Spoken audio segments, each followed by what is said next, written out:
नेताओं के लोकसभा चुनाव में अजब गजब तरीके से और अनूठे तरीके से प्रचार प्रसार करना बहुत आम सी बात है। और हमारे साथ मौजूद हैं इस वक्त कटिहार लोकसभा सीट से जेडीयू के उम्मीदवार दुलाल चंद गोस्वामी, जो आप भी बहुत ही अनूठे अंदाज से दुलालदा जो है आप प्रचार प्रसार कर रहे हैं। क्या है आपके प्रचार प्रसार का माध्यम, पहले बताइए। देखिए, ऑटो आम लोगों का सवारी है।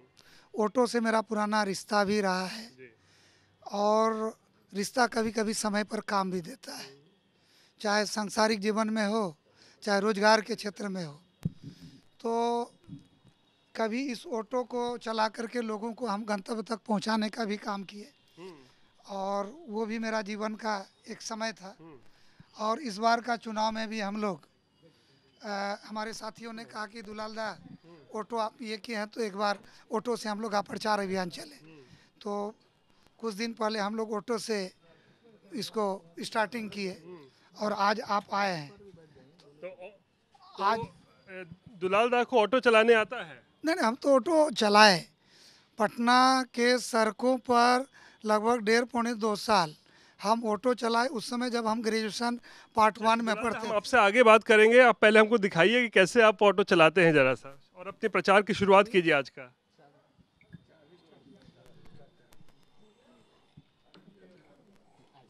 तो यहाँ देख सकते हैं दुलाल चंद गोस्वामी जो जेडीयू के उम्मीदवार हैं कटिहार से, यहाँ ऑटो की सवारी करते हुए, जिसे हम लोग यहाँ बिहार में टेम्पो भी कहा जाता है, तो टेम्पो की यहाँ पर सवारी करते हुए, और ये बड़ा एक अनूठा एक अंदाज़ है इनका प्रचार प्रसार करने का कि ये ऑटो में ही जो है वो घूम घूम कर जो है बात करते हैं, जनसंपर्क करते हैं लोगों से।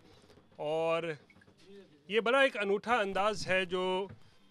तो हमारे साथ इस वक्त जेडीयू के सांसद और इस बार कटिहार से उम्मीदवार दुलाल चंद गोस्वामी हैं, जो कटिहार की सड़कों पर निकले हुए हैं प्रचार प्रसार करने के लिए। और ये उनका अनूठा और अनोखा अंदाज है, क्योंकि दुलालदा आप पहले भी ऑटो चला चुके हैं, ये आपके लिए कोई नया नहीं है।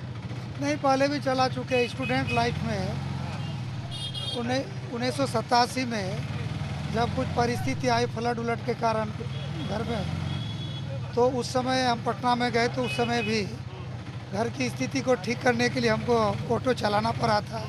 और ऑटो मेरे लिए बहुत सहायक रहा, लकी रहा, और उससे हम बहुत कुछ सीखे। और आज उसी का परिणाम है कि अपने राजनीतिक मुकाम में भी उस संघर्ष की शक्ति को आगे लेकर के आज हम यहाँ तक पहुँचे। कौन से साल में आप पटना गए थे जब आपने ऑटो चलाया था? 1987 में फ्लड आया, 87, 88 उस सब में। और लगभग 1.5 साल तक चला है। और घर की स्थिति को भी संभाले, परिवार के उस संकट से उबारे भी। उसके बाद फिर जब स्थिति ठीक हो गई तो हम ग्रेजुएशन का एग्ज़ाम भी दिए, और फिर उसके बाद हम राजनीतिक रूप से भारतीय जनता पार्टी के साथ जुड़ गए। और 5 साल के बाद हम फिर एमएलए भी बन गए, और राजनीतिक सफ़र भारतीय जनता पार्टी से शुरू हुआ। फिर 2010 में राजनीतिक परिस्थिति बनी, मुझे टिकट नहीं मिला, तो लोगों ने मुझे इंडिपेंडेंट लगाया बलरामपुर विधानसभा से। फिर वहाँ से विधायक बने, और 2095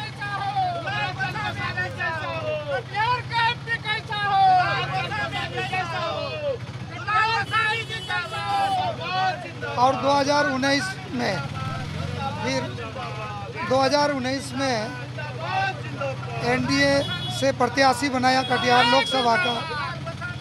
माननीय मुख्यमंत्री जी टिकट दिए और एमपी बने। आज फिर एनडीए ने प्रत्याशी बनाया है। माननीय मुख्यमंत्री जी, माननीय प्रधानमंत्री जी ने ये मौका दिया, इसके लिए धन्यवाद भी देते हैं। और आज फिर उसी तरह से 2024 में पुनः तीसरी बार आदरणीय प्रधानमंत्री नरेंद्र मोदी जी को प्रधानमंत्री बनाना है। एनडीए देश में 400 पार करे, और माननीय मुख्यमंत्री जी का जो संकल्प है कि बिहार में 40 से 40 सीट हमें जीतना है, उसमें कटिहार की भी महत्वपूर्ण भूमिका हो, उसको लेकर के हम टेम्पू लेके सड़कों पर उतर गए हैं कि चाहे वो टेम्पू वाला हो, रिक्शा वाला हो, बस वाला हो, पायलट हो, हर चालक आज आदरणीय प्रधानमंत्री जी और मुख्यमंत्री जी के साथ है, एनडीए के साथ है। दुलाल साहब, लेकिन ये बताइए, आप जब पटना गए थे तो टेम्पो ही क्यों चलाना है? आपने सोचा रोजगार का और भी कोई जरिया हो सकता था पैसे कमाने का? नहीं, बहुत सारे रोजगार है, बहुत सारे काम है। कभी कभी ईश्वर को कुछ काम आपसे करवाना रहता है, या समय या संजोग कहिए कि मेरे साथ जो साथी थे उन लोग इसी रोजगार में थे और उन्होंने मुझे प्रेरित किया कि इसके लिए कोई ट्रेनिंग का ज़रूरत नहीं है, आप ट्रेंड भी हो जाइएगा, 4 पैसा कमाइएगा भी, घर को भी मदद होगा और आप सक्षम भी हो जाइएगा। आज आपके साथ हम बात कर रहे हैं, गाड़ी भी चला रहे हैं और हम बहुत दिन के बाद ऑटो चला रहे हैं। बहुत दिन बाद चला है। तो उस वक्त कितना पैसा कमाते थे एक दिन में? एक दिन में 40-50 रुपया से लेके 100 रुपया। तो अपना ऑटो था या फिर किराए पे आपने लिया था किसी से? नहीं, वहाँ तो ऑटो मिलता है ना, ऑटो मिलता है, सुबह लीजिए और उस ऑटो में जितना तेल है शाम में लौटा देना है। और जैसे दिन भर जब आप ऑटो चलाइएगा तो उसमें ऑटो के हिसाब से नया है तो 100 रुपया, पुराना है तो 80 रुपया, उससे पुराना है तो 70-75 रुपया। तो 75 रुपया देना है, गाड़ी में जितना तेल है उतना डाल दीजिए, जो बचा आपका। तो कम से कम आप कटिहार में जो प्रचार कर रहे हैं ऑटो पे, तो कम से कम ऑटो वालों का तो आपको वोट लगता है कि मिलेगा ही, एक मैसेज भी जा रहा है। ऑटो वाले तो मेरे घर के हैं और सब लोग अपने हैं, तो सब लोगों का हमको सहयोग मिलेगा, सब हमारे अपने हैं। इस बार भी कितने आश्वस्त है अपनी जीत को लेकर? दूसरी बार आप लोकसभा चुनाव लड़ रहे हैं। नहीं, कटिहार में तो मतदाताओं का मन बना हुआ है। कल हम लोग नामांकन करेंगे और फिर 26 तारीख को चुनाव होगा और हम भी कटिहार घूम रहे हैं, मेरे साथी घूम रहे हैं। आम मतदाता भी हमको वोट करके फ़ोन करके खबर करते हैं कि दुलाल दा, आप चिंता नहीं करिए, हम लोग आपके साथ हैं और आप घबराइएगा मत। हमको बोलता है कि ठीक से खाइए, मजबूती से रहिए, घबराना नहीं है और हम लोग आपके साथ हैं। 19 में जैसे जिताए थे 24 में वैसे जिताएंगे। और यहाँ से तारिक अनवर लड़ रहे हैं कांग्रेस के, तो क्या लगता है कांग्रेस उम्मीदवार तारिक अनवर आपके लिए कोई चुनौती है? नहीं, तारिक साहब तो 2019 में भी लड़े थे, तो परिणाम आपके सामने है, देश के सामने है और इस बार भी चुनाव लड़ रहे हैं तो परिणाम वही होगा जो 19 में हुआ था। प्रचंड बहुमत से एनडीए जीतेगी। और मोदी जी का क्या लगता है, लहर है इस बार या फिर बहुत सारा लगता है उनको भी चुनौती मिलने वाला है? देश मोदीमय है तो कटिहार भी मोदीमय है। मोदी जी के प्रति लोगों का अगाध श्रद्धा है, उनके कार्यों के प्रति अगाध श्रद्धा है और मोदी जी ने देश को बता दिया है कि एक व्यक्ति चाहे तो क्या नहीं कर सकता है। भ्रष्टाचार विहीन देश बन गया, देश भ्रष्टाचार विहीन है। आज देश में जो भी मंत्री है, एक समय था मंत्रियों पर घोटाला भ्रष्टाचार का आरोप लगता था, लेकिन मोदी सरकार में एक मंत्री पर भी भ्रष्टाचार का आरोप नहीं लगा, परिवारवाद का किसी तरह का आरोप नहीं लगा।